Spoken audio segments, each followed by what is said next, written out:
Escribió Carlos Marx: ¿conoces esa mágica y dulce imagen en la que las almas fluyen entre sí y se derraman en un melódico, suave y agradable aliento? Se encienden entonces en una rosa púrpura y buscan refugio, tímidas, en algún tierno musgo.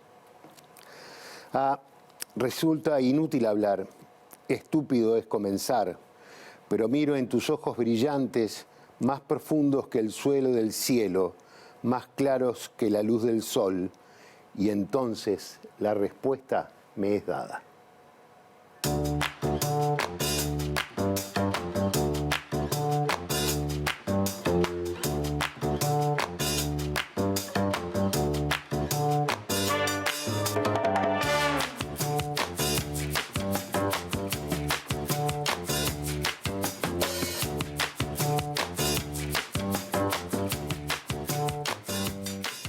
Esta noche, en Ideas Cruzadas, le damos la bienvenida a Silvia Lema, trabajadora social, trabajadora intelectual. Trabaja con los pies en la tierra y en los afectos. Yamandú Acosta. Si su trabajo fuera bracear, este filósofo nadaría en las extrañas aguas de las nuevas democracias.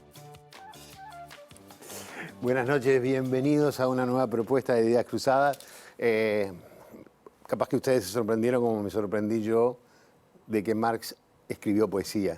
Y con ellas arrancamos, porque de alguna manera aprovechar este 5 de mayo para celebrar, conmemorar, homenajear, no sé, recordar a Marx, que se cumplen 206 años de su nacimiento, el 5 de mayo de 1818.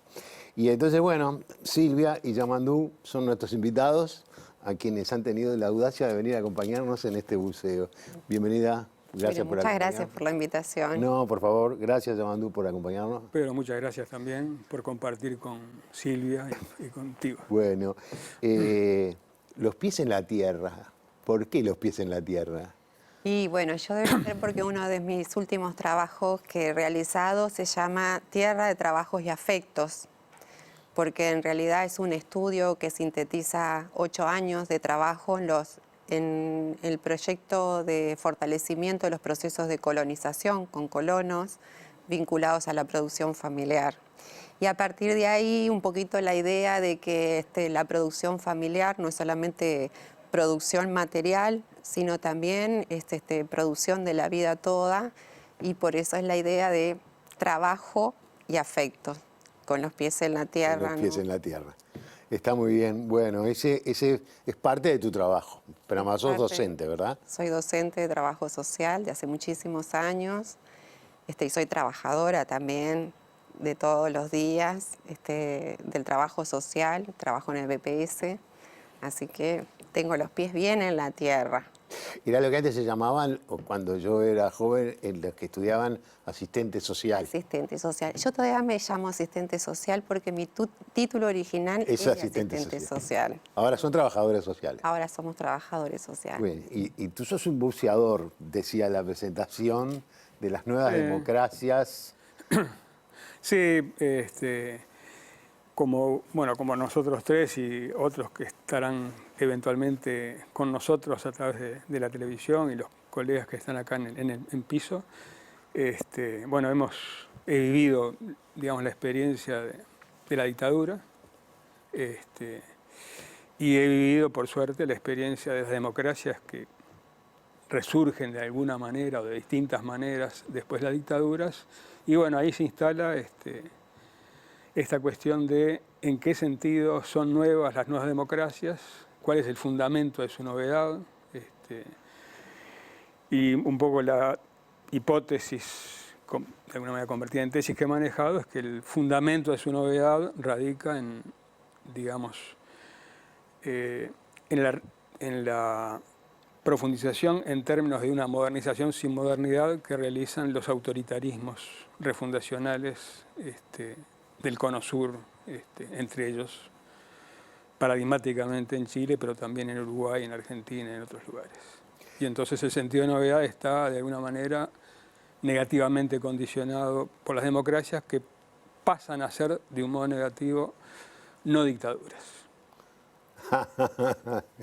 Difícil de entender. Claro, solo no dictaduras, es decir, digamos, formas de gobierno, bueno, que no son dictatoriales. ahí está, pero no- formas de gobierno que, digamos, su sentido es no ser dictatoriales como un techo, ¿verdad? Pero no hay un sentido positivo, es decir, hay dictaduras el concepto fuerte y democracia el concepto derivado, ligado, donde la dictadura aparece como la referencia de la democracia y no la democracia como un más allá de la Qué dictadura.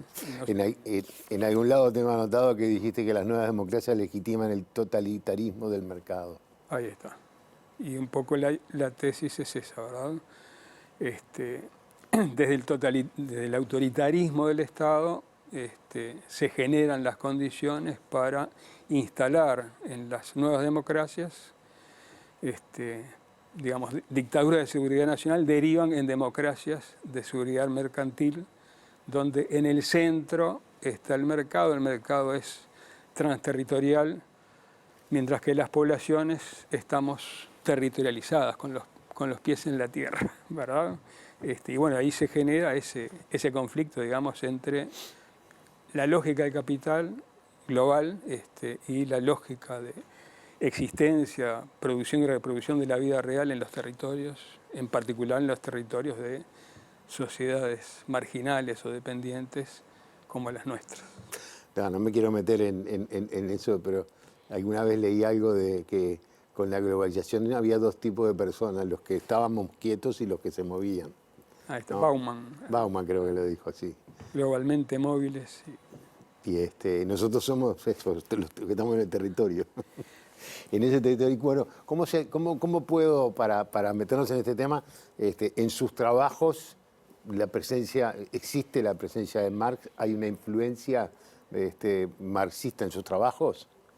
Empiezo por tu lado, si te parece. Sí, en realidad podríamos pensar que, digamos, Marx inaugura una gran tradición cultural, ¿verdad?, filosófica, de pensamiento en el siglo XIX, y lo que nosotros nos preguntamos es cuál es la vigencia de hoy de Marx, un poquito en ese sentido.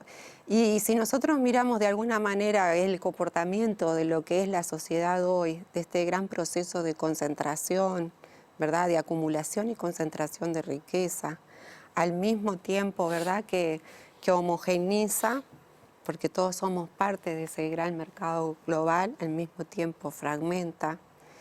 Si miramos, por ejemplo, el tema de la gran explosión de la tecnología, cómo la tecnología aparece, ¿no?, como exponencialmente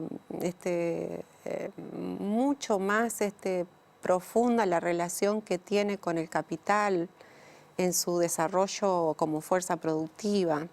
Entonces, si nosotros miramos toda la vida cotidiana de hoy, en nuestra cotidianidad toda, vemos que allí está presente Marx en algunas de sus ideas centrales. Podríamos decir, ¿es suficiente Marx para poder pensar la totalidad de los asuntos que acontecen hoy? No. ¿Es necesario Marx pensar? Sí, es necesario, pero no suficiente. Entonces un poquito ahí aparece, ¿no?, por lo menos mi vinculación con Marx, que creo que he tenido una vinculación a lo largo de muchísimos años, prácticamente desde que me inicié en la Escuela de Servicio Social, donde allí comenzamos a leer en primera instancia la ideología alemana, porque la ideología alemana marcaba claramente, es un escrito no publicado de Marx, pero marcaba claramente una idea, ¿no?, que las formas de existencia marcan una forma de conciencia, pero también las formas de existencia marcan una forma de ser y pensar al mismo tiempo. Entonces, esa, para nosotros que somos trabajadores sociales, que nos vinculamos directamente al conocimiento de qué pasa en la sociedad, qué pasa con los individuos y sus múltiples formas sociales, aparece, vamos a decir, como un pensador, ¿no?, en sus aspectos filosóficos, económicos, políticos, culturales, como poeta, y también en su vinculación con la realidad, ¿verdad?, de gran interés. Pero desde una perspectiva, vamos a decir, no dogmática, porque se puede hablar de Marx y de los marxismos, de alguna forma, ¿no? Sí, claro.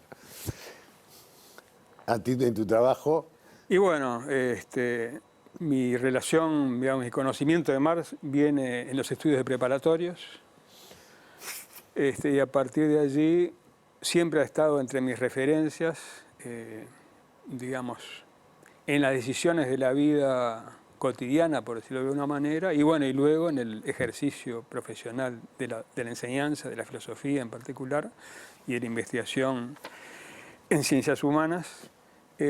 Creo que lo que más centralmente aporta Marx, o por lo menos lo que a mí me ha llegado más, es, digamos, que introduce con fuerza un punto de vista en el conocimiento, ¿verdad?, que es el punto de vista del sujeto de la praxis, ¿verdad?, que es el punto de vista de, no es el, digamos, sujeto observador, contemplador desde afuera de algo que pasa o que ya está fijo de alguna manera en el afuera, sino que hace parte, digamos, del propio movimiento de la realidad, en este caso la realidad histórico-social, de la cual forma parte, y entonces, digamos, el asunto es complejo, es móvil, es conflictivo, y el punto de vista del conocimiento hace parte de esa conflictividad, procurando, digamos, generar los instrumentos intelectuales para entenderla y para intervenir en ella, en la perspectiva de Marx, en el sentido de, diríamos, rectificar tendencias irracionales autodestructivas de la realidad y transformarlas o sustituirlas por orientaciones de racionalidad en las cuales el criterio es el criterio materialista de la producción y reproducción de la vida real. Si no hay producción y reproducción de la vida real, no hay modo de producción que pueda sostenerse y legitimarse como racionalidad económica, cultural, política, etcétera, etcétera. Y bueno, y algo de eso Sí. en la actualidad es más que visible. Porque la pregunta que hoy nos hacemos es esta, que nosotros nos hacemos, pero que la sociedad se ha colocado desde fines, bueno, ¿estamos al fin de la historia? ¿Este es el último mundo posible? ¿Verdad? ¿Cuáles son las alternativas que a nosotros nos quedan de aquí para adelante? ¿Es la resignación? ¿Es la conformidad? ¿Es aceptar el mundo social tal cual está dado hoy? Entonces, ¿qué es lo que muestra que estoy totalmente de acuerdo con Jean Mandoues? Marx nos va a mostrar una idea que es fundamentalmente decir, el mundo social tiene un componente central que es un componente histórico. Y lo que social y políticamente hemos construido como seres humanos, social y políticamente lo podemos transformar. Esa idea básica. Porque Marx se confronta en el siglo XIX con ese mundo donde el conjunto de las ideas vienen de un proceso de naturalización. Y no hay nada más, un principio más vigente dentro de la ideología dominante de la vida cotidiana hoy, es que las cosas fluyen por naturaleza, naturalmente. ¿Y cuál es uno de los principales elementos que nos va a dejar más desde su método de análisis? Hay que desnaturalizar, desconstruir. Por eso dentro de la perspectiva que Marx va a colocar, y van a ver que se repite en todos sus textos, él siempre va a hacer la crítica de la economía política, ¿verdad? La crítica del derecho de Hegel, porque dice, la crítica es ir a la raíz de los asuntos y de las cosas. Entonces, hoy uno de los elementos centrales que aparece es en las perspectivas, es decir, hacia dónde vamos. Pero no solamente hacia dónde vamos, nos va a decir Marx de su concepción histórica, va a decir los seres humanos son capaces, los sujetos sociales y políticos concretos son los que construyen la realidad social, ¿sí? Pero al mismo tiempo que va a plantear esta idea, ¿no?, que es profundamente humanitaria y que no es que Marx la toma de la modernidad revolucionaria, vamos a decir, ¿no?, de la perspectiva revolucionaria de la humanidad que construye esa idea del mundo, que el centro del mundo es el hombre, por lo tanto aparece el humanismo, ¿no? Que ese mundo tiene un devenir social, un venir a ser así histórico, que no nace naturalmente y se desarrolla naturalmente, y además que ese movimiento no es ascendente, esa idea del progreso como una idea ascendente, ¿no? Sino que el movimiento es contradictorio, por lo tanto en esa procesualidad la humanidad puede avanzar y retroceder. En esa perspectiva, que Marx coloca claramente, bueno, es decir, el ser humano es el hacedor de la historia, al mismo tiempo coloca un conjunto, vamos a decir, de alertas, en el sentido de que el ser humano ha perdido el control de ese mundo social que ha construido.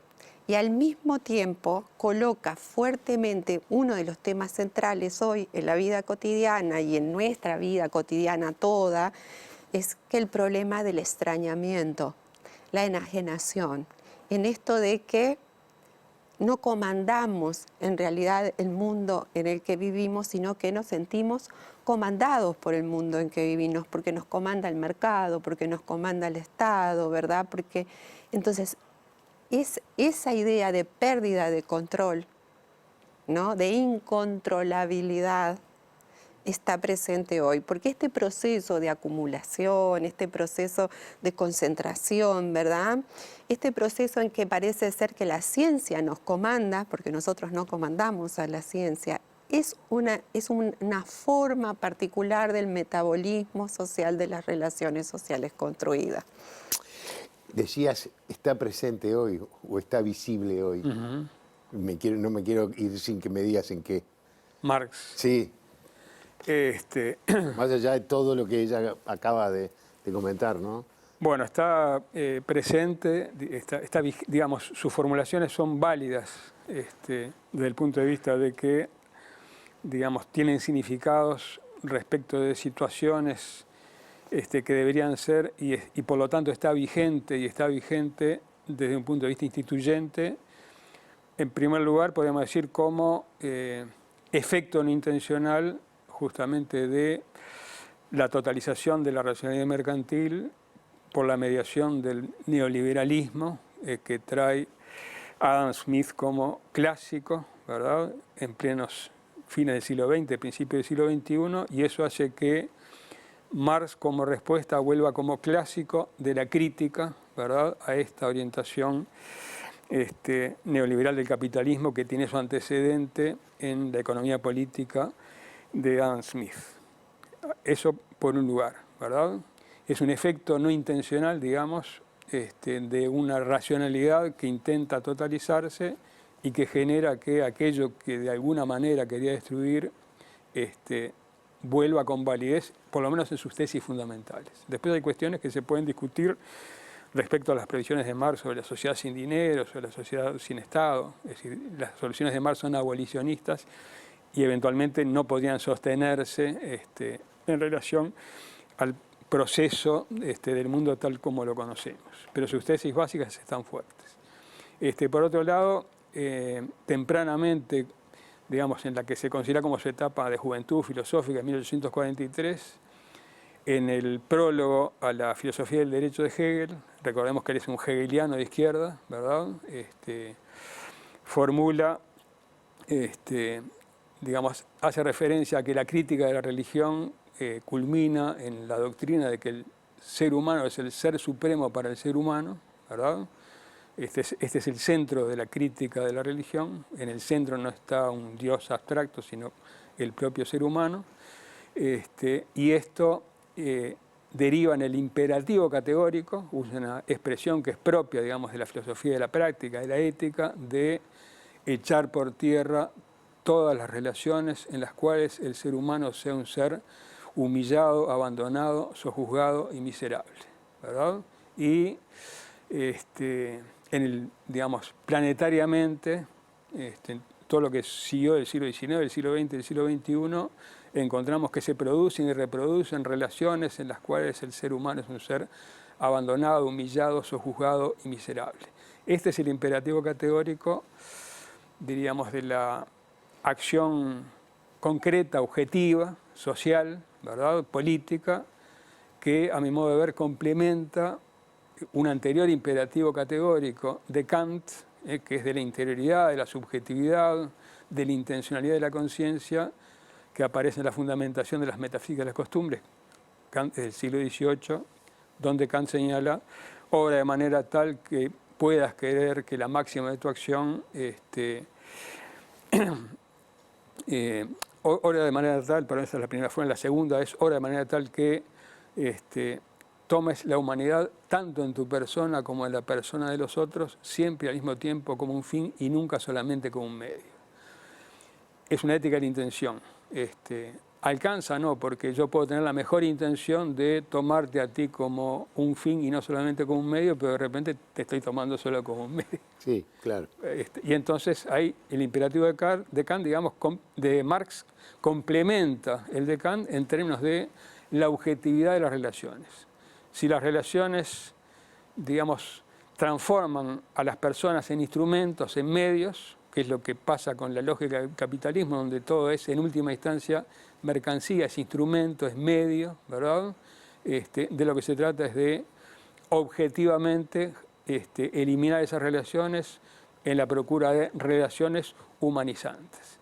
Y en ese sentido, el sentido de la crítica no es, este es otro de los puntos fuertes, digamos, del humanismo de la praxis, en el cual Marx es uno de los más importantes representantes en la historia conocida, digamos, en el hecho de que la perspectiva de la crítica no es la crítica por la crítica misma, sino que la perspectiva de la crítica es la humanización, ¿verdad?, del ser humano, de las relaciones humanas, humanización que es emancipación humana, liberación humana. Y en ese sentido es una crítica constructiva, ¿verdad?, y de ninguna manera una crítica nihilista o destructiva. Tengo que hacer una pausa. ¿En qué lío me metí yo? Esto es mucho más profundo de lo que yo me imaginaba. Pero bueno, estamos aprendiendo de alguna manera. Por lo menos yo estoy aprendiendo, ¿no? No, todos aprendemos. Todos aprendemos, pero creo que por lo menos me parece que arrancamos para poner un centro que es el hombre, en definitiva, ¿no? Sí, hoy vamos a decirlo de un punto de vista un poco más feminista, el ser humano. Bueno, el ser humano. Aprovechémoslo. Hacemos una pausa y ya seguimos.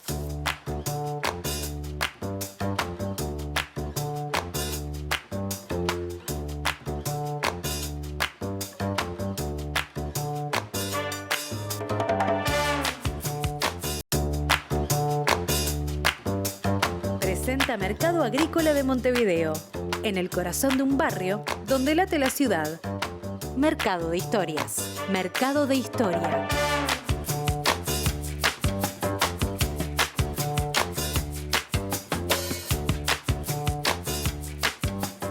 Seguimos conversando con Silvia Lema y Yamandú Acosta. De alguna manera, en el primer bloque estuvimos hablando o estuvieron hablando ustedes, y yo creo haber entendido que en definitiva uno de los temas que nos quedó arriba de la mesa que nos dejó Marx fue la búsqueda de la emancipación de los humanos, ¿no? ¿Cómo fue que dijiste? Las humanidades. De las humanidades, ¿no? No en el sentido de las disciplinas, sino de las distintas expresiones del humano, diversas. Y ahí hay algunas cosas que tú planteaste en un momento determinado que me impactaron mucho, porque hay una cantidad de realidades que uno ve hoy que da la sensación que de alguna manera estaban planteadas, ¿no? El tema de tú hoy, no me acuerdo en qué momento me comentaste, el tema de las migraciones, el tema de las guerras, la sensación de que estamos en un mundo horrible, ¿no? La concentración de capital, los multimillonarios que podrían comprar países, como que hay toda una cosa ahí, y que ese tema de la emancipación, no sé si está bien dicho la palabra emancipación. Sí, es el tema central. Es el tema central, ¿no? O sea, como que da la sensación que si no existe esa emancipación, si no dejamos de ser una mercancía, Claro. no vamos a lograr una felicidad, que creo que en definitiva ¿no? Y bueno, de alguna manera vos hiciste un trabajo muy concreto, que capaz que algo de eso tuvo, ¿no? La búsqueda de... Y mira, lo ese más trabajo. concreto es esto, decir hoy, podríamos decir, nunca la humanidad ha tenido tantas posibilidades del punto de vista del desarrollo todo, desarrollo productivo, desarrollo cultural, desarrollo político, desarrollo de comunicaciones. Nunca la humanidad, para nosotros estamos sobre una base que es, digamos, que es el primer escalón. No es el único, pero es un primer escalón que es, nunca tuvimos tantas posibilidades, sin embargo, aún en el mundo de hoy la gente se sigue muriendo de hambre. Claro. En el mundo de la abundancia, los seres humanos se siguen muriendo de hambre. Y entonces, esa es una realidad muy cruel en el día a día. Es muy cruel porque a mí me gusta trabajar tal vez con algunas, ¿no?, imágenes en que, por ejemplo, es muy potente lo que significa el trabajador de la construcción en el Uruguay como conglomerado, como sujeto productivo, ¿verdad?, con capacidad de trabajo, lo que participa en la vida social, en la vida de organización, en el barrio. Y sin embargo, nunca la humanidad es capaz de producir cosas tan hermosas, de tan buena calidad, con tanto confort y al mismo tiempo, cuando sale de su trabajo, ¿no?, se va a vivir, ¿no?, en lugares donde no tiene a veces ni ese mínimo confort. Entonces, hay un problema en la desigualdad material en la vida. Lo que somos capaces de producir, quien es capaz de producir algo no es capaz, ¿no?, De recibir lo que produce.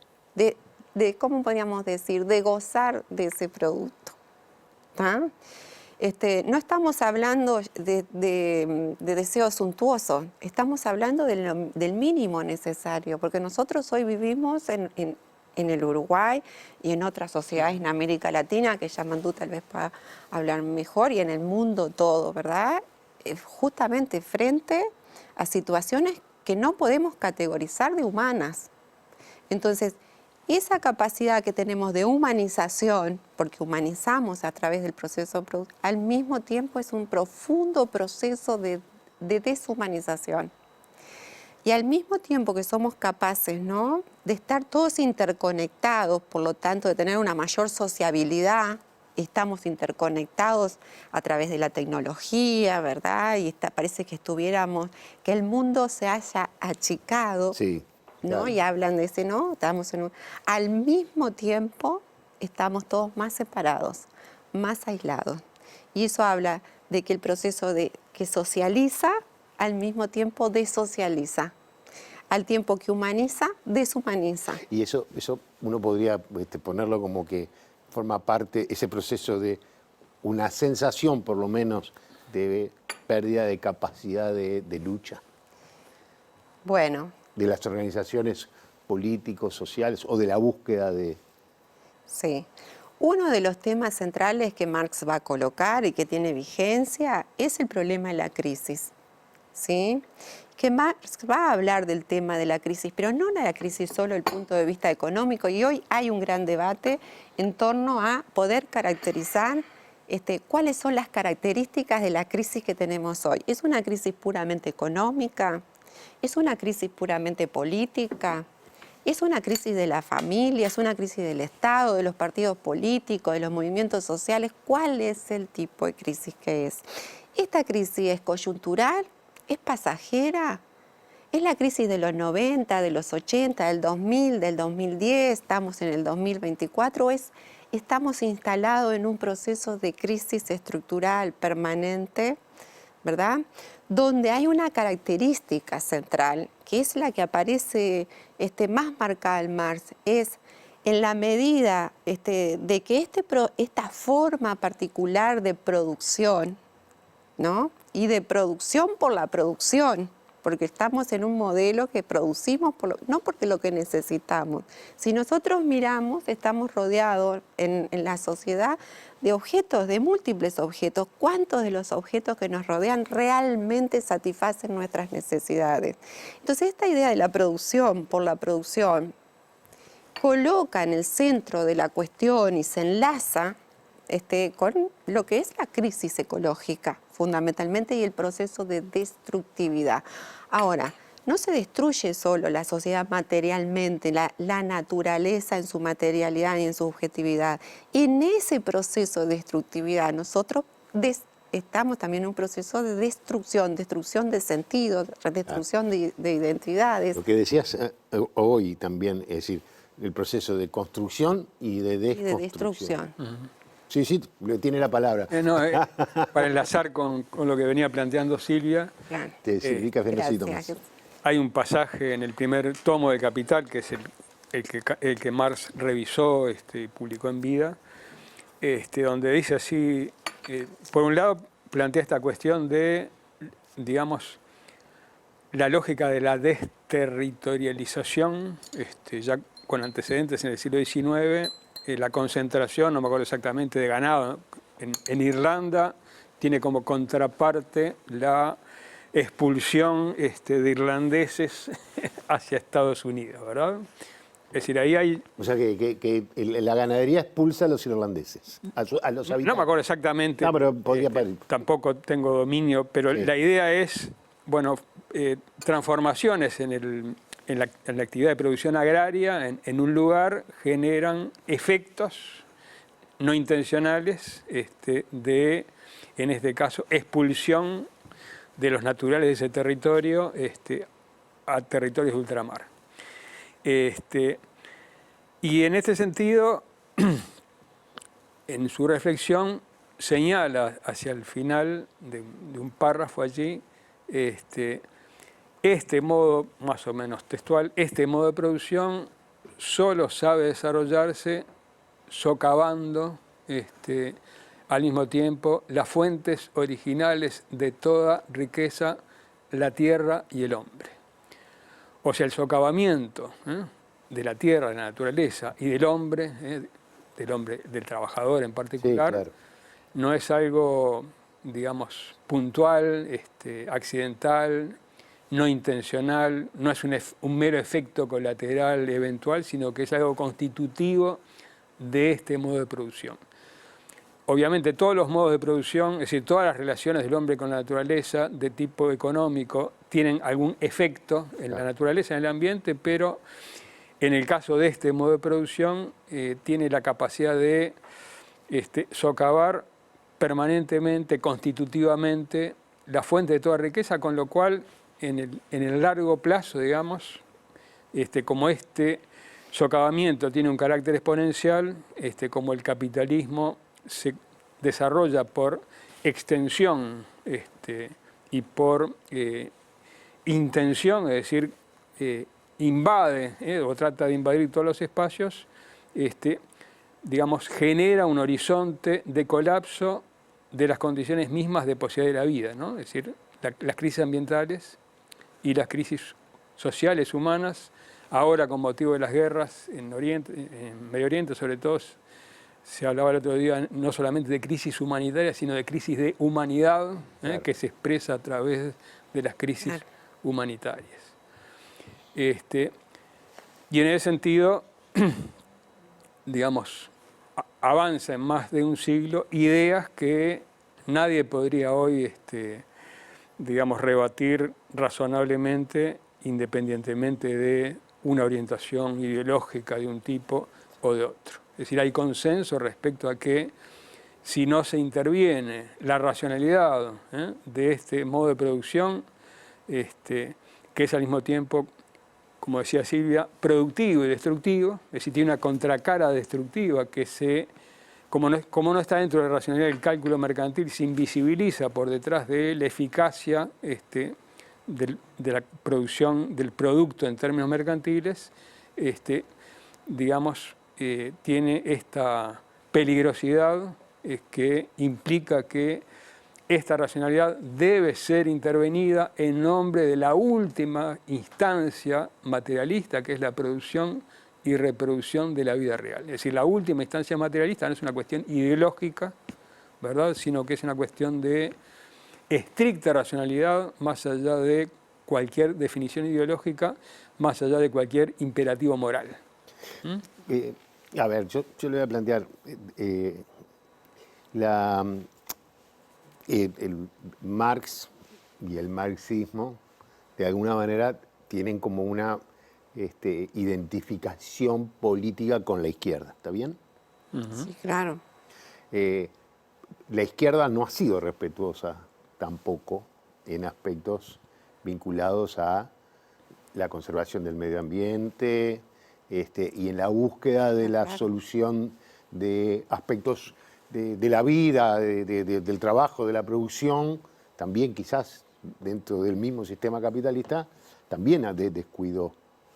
O sea que hay como también, no sé, digo, tengo como la sensación de que hay aspectos de Marx que están como dejados de lado muchas veces por la izquierda porque anteponen primero otros aspectos, ¿no? El político, el poder. Tal cual. Perdón. Porque en realidad nosotros tenemos que diferenciar lo que es una construcción teórico-filosófica de lo que es una construcción política. La política es la organización, es la búsqueda de la organización social y concreta de la sociedad. En la política, ¿verdad? No hay una sola idea o una sola. En la política es el campo de lucha de un conjunto de ideas. Y asimismo, aquellos que tienen como una adhesión más al marxismo, la política es un terreno de lucha, de articulaciones, es un terreno donde aparecen múltiples ideas y apellidos. Entonces las izquierdas no se han construido en el plano del pensamiento, porque es fácil construir izquierdas en el plano del pensamiento. Es difícil Lo difícil es construir izquierdas y movimientos transformadores de resistencia en el plano de la práctica. Claro. Entonces, en el plano de la práctica no hay solamente una mediación en torno de las... Porque qué fácil sería yo decir, voy a hacer esto y lo hago. Sí, No, porque Marx tenía una cuestión que decía, los seres humanos hacen la historia, pero también en ciertas condiciones dadas. Después Sartre, muy ingeniosamente, tratando de criticar, puso lo siguiente, y lo hacen todos los seres humanos, juntos y al mismo tiempo. Entonces, en el plano, a veces cuando nosotros queremos, vamos a decir, tomar a Marx, Marx no fue un profeta, no es un Dios que viene a develar, no, es un estudioso que estudió la sociedad de su tiempo, sobre todo los principales determinaciones de lo que era la sociedad burguesa y de la lucha de clases en su tiempo y la construcción la nueva clase trabajadora, el proletariado, porque no olvidemos que Marx cuando construye, vamos a decir, ese parteaguas entre lo que se denominó, ¿no?, el primer recorrido de Marx y el segundo, estuvo mediado por una de las revoluciones más importantes del siglo XIX, que fueron las revoluciones proletarias. Claro. Entonces, si uno estudia las ideas de Marx, ¿verdad? Cuando Marx estudia las formaciones sociales concretas, aparecen un conjunto de determinaciones y mediaciones mucho más ricas. Entonces, lo que nosotros tenemos que pensar es en qué nos aporta el pensamiento de Marx en esa capacidad que tuvo, no de perder su presencia histórica en el siglo XIX, porque es un filósofo o un pensador del siglo XIX, pero que tuvo la capacidad de ir más allá del siglo XIX. ¿Por qué más allá del siglo XIX? Porque logró identificar algunas tendencias que están presentes hoy, que son válidas hoy del pensamiento de Marx, porque hoy continúa esa forma de reproducción social que Marx estudió allá.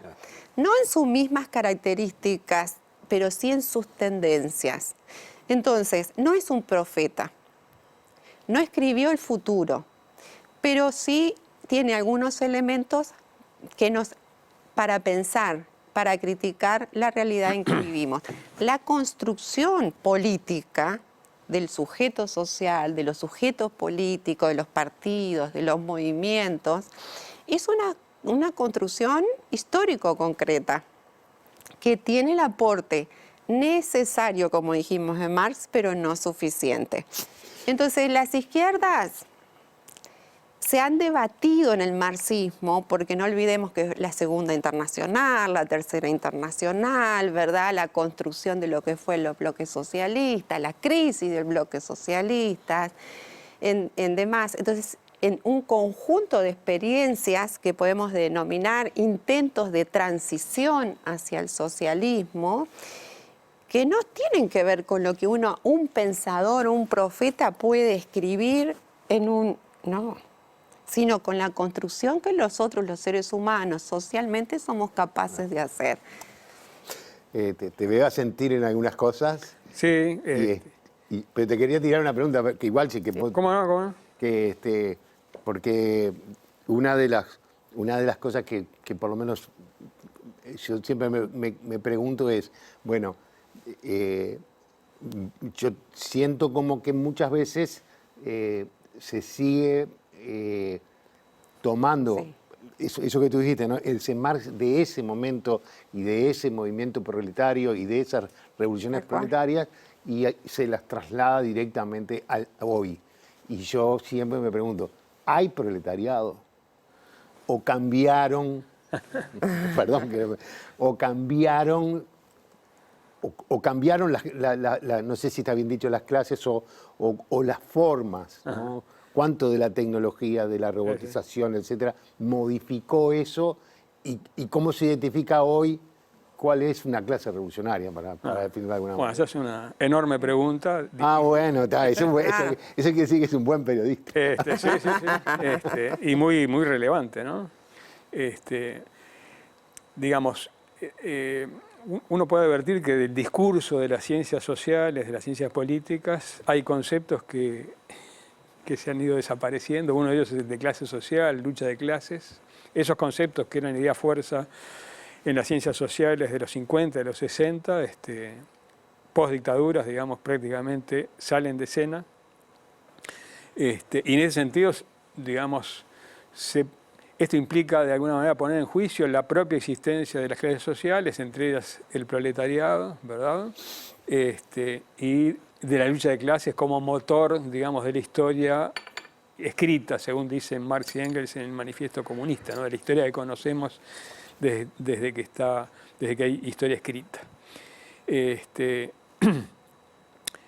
El proletariado, evidentemente, tenía una presencia en Europa, en particular, en el proletariado industrial en Europa, sobre todo en Inglaterra, Manchester, Londres, etcétera, digamos, muy potente, muy visible, muy tangible, no así en otros espacios del globo, ¿verdad? En América Latina, por ejemplo, donde la realidad era una realidad preindustrial, y entonces no podía trasladarse, digamos, mecánicamente el proletariado como sujeto de la historia a esas otras condiciones del mundo periférico, agrario, no industrial, ¿verdad? Y bueno, y algo de cierta manera análogo se presenta cuando lo traemos al presente, fin del siglo XX, principio del siglo XXI, donde todos estos cambios tecnológicos han llevado a la transformación de los espacios de trabajo, de las relaciones de trabajo, de las relaciones, digamos, de trabajo en el marco de las relaciones de producción capitalistas, con lo cual, digamos, queda en cuestión la existencia de la clase. Asistimos a una fragmentación, digamos, de lo que podríamos llamar ampliamente los sectores populares, los sectores, digamos, dependientes de la sociedad, que están fragmentados, son diversos, son dispersos, y eventualmente yo diría que puede sostenerse razonablemente que a lo que asistimos en lo que va del siglo XXI es una lucha de clases desde arriba, ¿verdad? Desde una burguesía, digamos, transnacional, ¿verdad?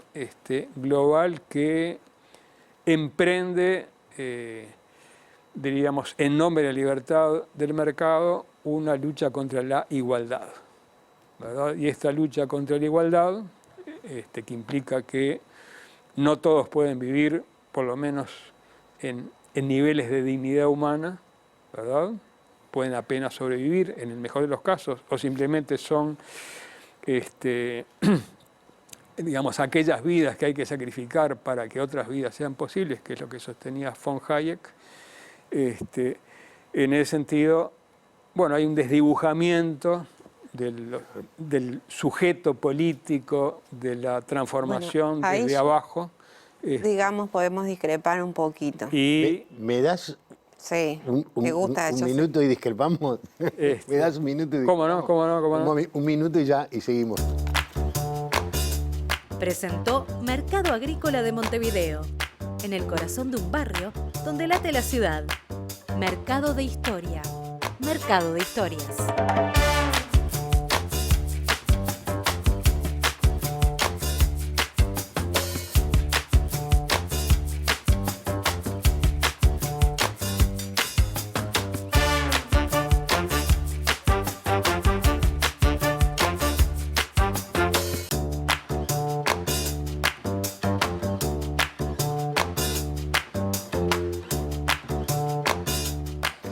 Seguimos conversando con Silvia Lema y Yamandú Acosta.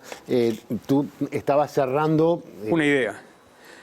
Para decirlo sumariamente, las clases sociales existen, la lucha de clases existe, ¿verdad? Pero en el contexto de la globalización, la que recupera, digamos, su posición originaria que Marx y Engels analizaban en el Manifiesto Comunista de clase revolucionaria es la burguesía, pero ahora es una burguesía transnacional, global, ¿verdad?, que se expresa a través de los estados y a través de las burocracias privadas transnacionales, que, digamos, se articula con fuerte sentido de unidad e impone una lucha de clases desde arriba, ¿verdad?, frente a las cuales, desde abajo, diríamos, las luchas son no son las que tienen la vanguardia de transformación de la realidad, sino que son luchas de resistencia, ¿verdad?, frente a esta lucha de clases de arriba, pero estas luchas de resistencia están fragmentadas y procuran, bueno, construir la unidad, y en ese sentido hay muchas experiencias de foros internacionales, etcétera, etcétera, pero hoy por hoy, digamos, no es el momento de emergencia, ¿verdad?, de capacidades de transformación desde abajo con un sentido emancipatorio, sino que es el momento de imposición desde arriba de lógicas de producción y reproducción de la vida social anti-emancipatorias y antihumanas, y bueno, el mundo está lleno de ejemplos. Vos decías que, no sé si que no estaba... Bueno, ahora estamos un poquito menos de acuerdo. ¿Menos de acuerdo? No, más de acuerdo. Menos desacuerdo. Menos desacuerdo, perdón. En ese sentido, porque una de las, digamos, uno de los planos de lucha es el plano de lucha ideológico. Entonces, nosotros hemos venido conviviendo con determinadas ideas que nos han como invadido la vida cotidiana, como por ejemplo estamos al fin de la historia, o que las clases sociales ya no existen, ¿verdad?, que en otro mundo no es posible. En esa idea de que nada podemos hacer más que administrar, entonces también vamos tratando de administrar, conformando en esa idea. Entonces, el plano de la lucha de clases es un plano que se da en todos los ámbitos de la vida, ¿no? En el plano económico, en el plano político, en el plano ideológico.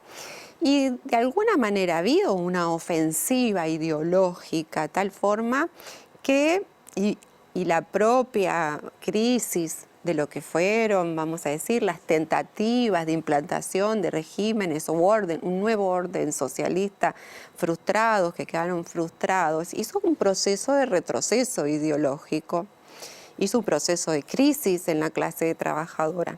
Y la propia transformación de la clase trabajadora en su base con la reestructuración productiva hizo que esa clase trabajadora homogénea, organizada, jerarquizada, ¿verdad?, se transformara en su objetividad, extendiéndose. En realidad no somos cada vez menos trabajadores asalariados, cada vez somos más trabajadores. Hay un proceso de asalariamiento porque entran los migrantes, entran las mujeres, ¿verdad?